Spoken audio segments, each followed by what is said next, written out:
வணிக சிலிண்டர்களுக்கு தட்டுப்பாடு ஏற்பட்டுள்ள நிலையில் இதே நிலை நீடித்தால் மதுரையில் 60,000 கடைகள் மூடும் நிலை ஏற்படும் என்று தமிழ்நாடு வணிகர் சங்கங்களின் பேரமைப்பு மாநில துணைத் தலைவர் டேனியல் தங்கராஜ் தெரிவித்துள்ளார். அவருடன் எமது செய்தியாளர் கார்த்திக் நடத்திய நேர்காணலை பார்க்கலாம்.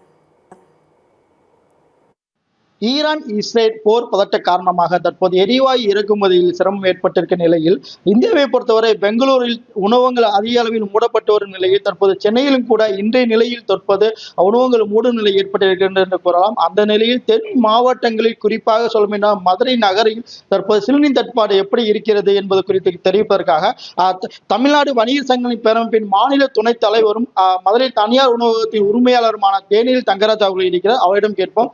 சார் வணக்கம். மதுரையில இப்ப சிலிண்டர் தட்டுப்பாடு இருக்கா? எது மாதிரி? அதாவது சார், மதுரையில சிலிண்டர் தட்டுப்பாடு அதிகமாக இருக்கு.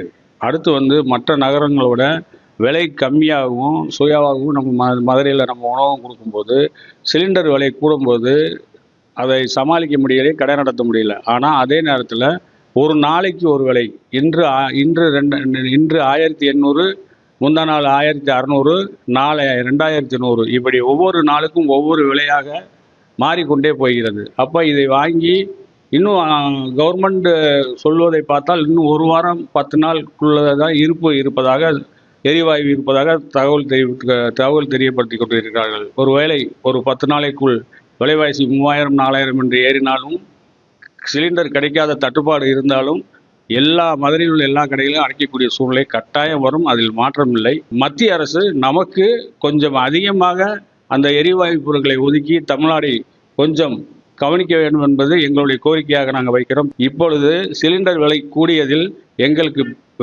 கிடைக்கக்கூடிய அந்த குறைந்த லாபம் கூட இல்லாமல் இப்பொழுது நஷ்டத்தில் தொழில் இயங்கிக் கொண்டிருக்கிறது, விலைவாசி கூடுதல் காரணத்தினால். ஆனால் இதே நிலை நீடித்தால் கடையை நடத்துவது கடினம். மதுரையில் எல்லா கடையும் அடைக்கக்கூடிய சூழ்நிலை வரும். தொடர்ந்து உங்க கடையை பொறுத்த வரைக்கும் எத்தனை சிலிண்டர் வருது? இப்ப தட்டுப்பாட்டினால விலைவாசி அதே விலையில கொடுக்குறாங்களா? எதுவும் தட்டுப்பாட்டினால விலை ஏற்றம் பதுக்கல் எதுவும் காணப்படுகிறதா? அதாவது விலைவாசி அதிகமாக கூட போறதுனால எங்களுக்குள்ள கடைகள் இன்னைக்கு ஒரு 20 இடங்கள் இருக்குன்னா, ஒரு கடைக்கு 3 சிலிண்டர் எடுத்துக்கும் போது 60 சிலிண்டர் ஆயிரும். 60 சிலிண்டராக ஒரு சிலிண்டருக்கு வெறும் 1000 ரூபா இருந்தது 2000, 3000 போகும்போது லட்சக்கணக்கில் எங்களுக்கு லாஸ் ஆகும்போது கடை நடத்த முடியாத சூழ்நிலைகள் உருவாகும் போது எங்கள்கிட்ட வேலை பார்க்கக்கூடிய ஆயிரக்கணக்கான குடும்பங்கள் வேலை பார்த்து கொண்டிருக்கிறார்கள். எங்களை நம்பி அவங்களுடைய வாழ்வாதாரத்தை நடத்தி கொண்டிருக்கிறார்கள். அதை இழக்கக்கூடிய சூழ்நிலைகள் வந்தால் மிகவும் பெரிய பாதிப்பாக அமையும் என்பது என்னுடைய கருத்தாக உள்ளது. இப்போ எப்படின்னா 1500 ரூபா இருந்தது, இப்போ 2200 ஆக்கினாங்க. இப்போ இன்னும் 2 நாள்ல 3 நாள்ல 3000 கொடுத்தாலும் சிலிண்டர் கிடைக்காதுன்ற ஒரு சூழ்நிலையை முன்னாடியே சொல்றாங்க. அவங்க 3000 கொடுத்து 4000 கொடுத்தாலும் கிடைக்காது. அடுத்து இன்னொரு 10 நாள் 15 நாள் போர் நீடித்தால் சிலிண்டர் கட்டாயம் உங்களுக்கு சப்ளை செய்ய முடியாது என்பது அந்த ஏஜென்ட்களின் கருத்தாக எங்களிடம் கூறி வருகிறார்கள். இது மிகவும் வேதனை அளிக்கக்கூடிய விஷயமாக இருக்கிறது.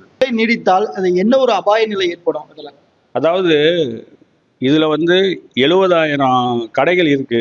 அதுல ஒரு சின்ன கடைனாலும் 10 பேர் வேலை பார்க்குறாங்க, பெரிய கடைனா 20 பேர் பார்க்குறாங்க. அப்போ 70,000 குடும்பத்துக்கு ஆவரேஜ் 15 பேர் வச்சா 10,50,000 குடும்பம் நாளைக்கு மிகவும் பாதிக்கப்பட்ட சூழ்நிலையில் மிக மோசமான நிலைமை அடைஞ்சு வீட்டு வாடகை கூட கொடுக்காமல் மிகவும் சிரமப்படக்கூடிய சூழ்நிலை அப்படி வந்தால் கொரோனாவை கூட சமாளித்து விடலாம். அதை விட இது பெரிய கொரோனாவாக மாறி எல்லார் வீட்டிலையும் சமையல் பிரச்சனை, ஹோட்டல் இல்லை, சாப்பிட முடியவில்லை அப்படின்ற பெரிய அளவில் வராதபடிக்கு முதல்ல சென்ட்ரல் கவர்மெண்ட் அதை மத்திய அரசு உடனுக்குடன் இது கவனத்தில் எடுத்துக்கொண்டு இதை உடனே சரி செய்ய வேண்டும் என்பது எங்களுடைய தமிழ்நாடு வணிகர் சங்கங்களின் பேரமைப்பின் சார்பாக கேட்டுக்கொள்கிறோம். குறிப்பாக மதுரையில் எத்தனை கடைகள் இருக்கு? கடைகளின் பாதிப்பு எது மாதிரி இருக்குன்னு நீங்க நினைக்கிறீங்க? மதுரையை பொறுத்தளவுக்கு எங்களுக்கு தெரிஞ்ச ஒரு 60,000, 70,000 கடைகள் இருக்கு. அந்த 70,000 கடைகள்லையும் எரிபொருள் சம்பந்தப்பட்ட கடைகள், அதாவது நான் சொல்றது எரிபொருள் சம்பந்தப்பட்ட கடைகள் மட்டும் அவ்வளவு இருக்கிறது. அவ்வளவு கடையும் மொத்தத்துக்கு மூடினால் அதில் வேலை பார்க்கக்கூடிய தொழிலாளர்கள் இருந்து அதிலிருந்து நடத்தக்கூடிய உரிமையாளர்கள் இருந்து அநேகர் பாதிக்கப்பட்டு மிகவும் சிரமத்துக்குள்ளாவார்கள். இதை கருத்தில் கொண்டு இதை உடனே சரி செய்ய வேண்டும் என்பது எங்களுடைய வேண்டுகோளாக இருக்கிறது.